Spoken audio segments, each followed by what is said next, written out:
Every light wavelength in general has some sort of effect on the body, a fundamental one at that. So when we're talking about isolated blue or isolated UV, those are short wavelengths that are very high energy, relatively speaking, compared to red and infrared, which are longer ones. And so if you're staring at a blue lit screen at night, with the screen like a few inches away from your face, that's going to have a bigger impact, especially from the perspective of the inverse square law. When it comes to native EMF, non-native EMF, just light in general, which falls into that category. So, whenever people talk about melasma or hyperpigmentation or hypopigmentation, I'm very big on trying to educate around the light component because it's fundamental. You can heal hyper and hypopigmentation with the proper approach to the light and dark cycle.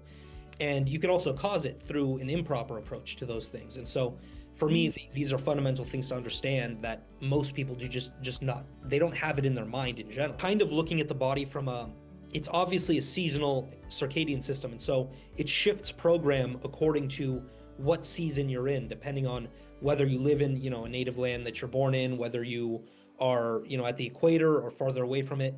So there's a lot of context there, but I think that if we understand various things like, okay, melatonin can bind to the vitamin D receptor. It's a very interesting concept, which means that you can get a lot of the benefits that D3 provides when you maximize endogenous melatonin during the wintertime through various means. Then we understand that the body is very sophisticated and wise about this whole discussion. So for me, it's as long as you have the right principles in place universally across seasons, you can get the most out of this work. And then there's also the discussion of cold exposure.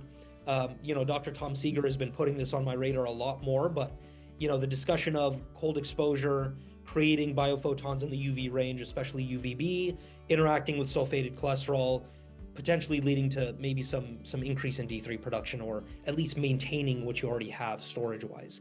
So there's a lot to it, but I think we have to understand that we are a seasonal, cyclical, circadian system that is designed to adapt and shift with the seasons. That sunlight does not inherently cause any form of cancer. You can talk about epidemiology, associational data, observational studies.